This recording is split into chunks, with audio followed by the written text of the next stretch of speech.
What is a man's worth? Is it money? Power? The family he loves? Or the price he is willing to pay for his values? Once upon a time, at the top of a hill near a small village, stood an old cabin beside an ancient tree.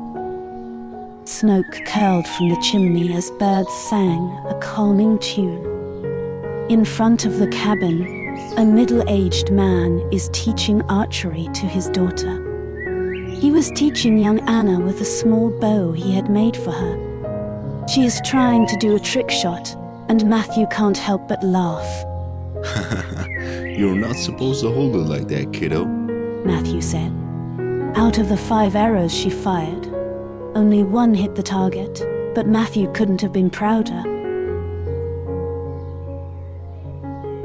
As the sun dipped low, casting a warm glow over the hills, a gentle voice called from the house. Dinner's ready. Hungry from their practice, Matthew and Anna rushed inside.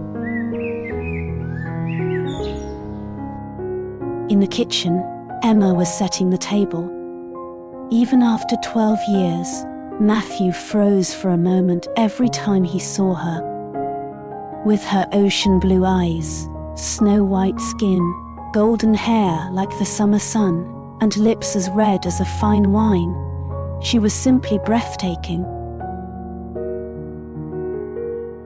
She lit the candles and brought out plates of bread and soup. The family sat together, laughter and warmth filling the small cabin as they enjoyed their meal. As they finished, the sky outside darkened, and the low rumble of thunder rolled through the hills. By candlelight, Matthew told Anna about a journey he and his father had taken years ago. His voice carried the weight of memory and love. When the story ended, the family climbed into their beds. Tomorrow, Matthew would set out on his hunt, and he needed all the rest he could get.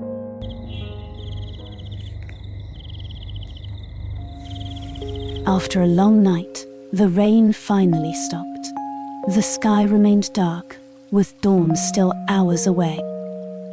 Inside the house, Matthew packed his gear in silence, careful not to wake his family. Emma usually wakes up when he leaves, but the warmth of the fire kept her in a deep sleep. He added a log to the fire, strapped on his bag, pulled on his weathered green cloak, and took his trusty bow.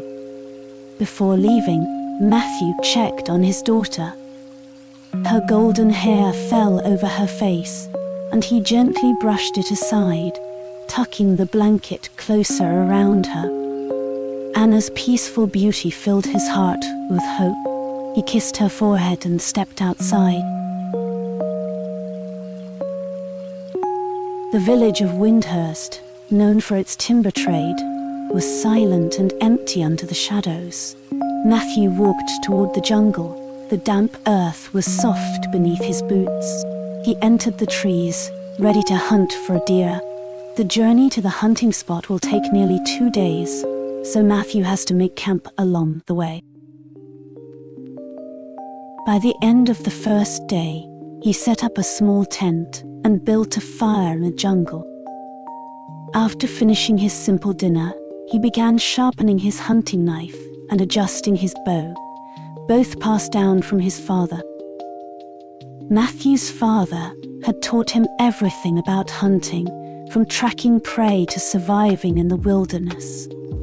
But those lessons had been cut short when his father passed away due to illness. Matthew's fingers brushed over the carving on the bow, honor and salvation, a reminder of the man who had shaped him and the legacy he carried into the wild.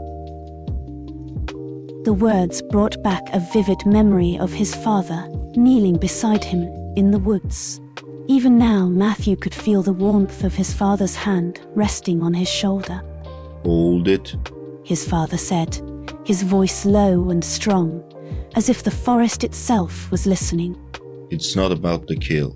The arrow had missed the mark that day, landing far from the target. but his father didn't mind. He'd simply smiled and told him to try again. That moment had lingered in Matthew's mind ever since. More than the hunt, more than the kill, Matthew carefully stored his equipment and lay down in the tent. His mind wandered to the path ahead. The next morning, the light danced across the hunter's tent, and the birds greeted Matthew with a cheerful song. He stepped outside, stretched his body, rekindled the fire, and boiled a pot of water. Reaching into his bag, he grabbed some coffee and mixed it with water. Pouring the dark liquid into his wooden mug, he smiled at the picture Anna had painted, a not-so-accurate but cute depiction of their family. To remedy the bitter taste, Matthew took a bite of the cookies his wife had packed for him. After a satisfying breakfast, the hunter packed up his camp, choked out the fire, and set off toward the road. His chosen path was a narrow valley with a small river running through it, and decided to follow the waterway. After a few hours of walking, Matthew spotted a large brown boar near the river. He got excited. It was a chance to secure meat for his family and return home early. Quickly and quietly he grabbed his bow, nocked an arrow, and drew the string.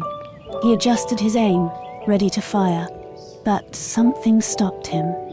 Two small piglets emerged from the trees, following their mother to the riverbank. The little ones began drinking beside her. One well-placed shot could bring down the boar, ensuring his family would have food and resources. But it would also mean certain death for the piglets. Without their mother, they couldn't survive alone in the wild. Hunter hesitated. After a moment, he slowly lowered his bow and undrew the arrow. He didn't take the shot. It's not about the kill. He'd find another hunt. He placed the bow back and continued upstream, keeping a respectful distance from the boar family. By afternoon, Matthew reached his destination, a well-known hunting spot. He scanned the area carefully, then set bait under a tree. The trees here were tall and densely packed, their thick branches providing excellent cover. He selected one with a good vantage point and climbed up, hidden among the leaves. An hour passed in silence before a young, graceful deer appeared. It was mating season, and the deer's lust betrayed it. Consumed by the lure of food and the search for a mate, it failed to notice the danger lurking above. Hidden in the tree, the hunter drew the string, held his breath to focus, and aimed for the neck. A precise shot meant to ensure a swift and merciful kill. Then, he released the arrow. The sharp whistle of the arrow sliced through the air, followed by a dull thud as it struck the target's flesh. The deer collapsed instantly, life extinguished from its eyes. The hunter went down and kneeled beside the lifeless body. He drew his knife and began skinning the animal. With practiced hands, he carefully removed the hide from the flesh, rolled it up, and secured it. Next, he butchered the deer, cutting the meat into manageable pieces and placing them into his bag. When the task was complete, Matthew stood up, wiped his hands clean, and gathered his belongings. The hunt was over.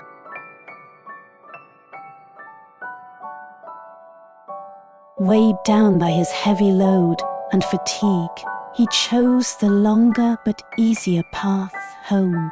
The journey stretched over 2 days, and on the second evening, as the sun dipped below the horizon, the silver glow of a strong moon illuminated his way. By the time he reached the final hill, his heart swelled with anticipation. But as he climbed closer, something was wrong. The village was on fire. A chill ran through Matthew's body as a single thought consumed him. Emma and Anna. Panic surged as he dropped his gear, and sprinted toward the inferno, his heart pounding with fear. What happened? He asked himself, but no answer came. He entered the village. The sight before him stopped him cold. Blood stained the ground, reflecting the firelight. Bodies lay scattered, women and children torn apart. Men had been beheaded, their lifeless heads discarded like garbage. The air was heavy with the stench of burning flesh. The homes were ransacked, stores looted and destroyed. Each ruin spoke of chaos and violence. Matthew's face turned ashen, his legs trembling as he forced himself forward. He ran to the hill where his cabin stood. The cabin was badly damaged. The windows shattered, the door broken, and the walls had deep scars from swords and axes. Matthew rushed inside, but his breath stuck in his throat. The sight crushed him. Emma lay on the floor, her arm wrapped around Anna. Their blood spilled all over the room. No, no, no, no. Matthew choked, collapsing to his knees beside them. He reached out, his hands trembling, touching their cold faces. Emma, Anna, His voice cracked. please, open your eyes. Wake up. But they remained still. The truth clawed its way into his mind, shattering him. His grief poured out as he held them close, his tears mixing with their blood. Then, slowly, the sorrow within him twisted. Grief gave way to anger. His cries turned into a shout of rage, echoing into the night. His fists clenched, nails digging into his palms. His vision blurred, not from tears, but from the fire of vengeance. He growled, Whoever did this, they will pay.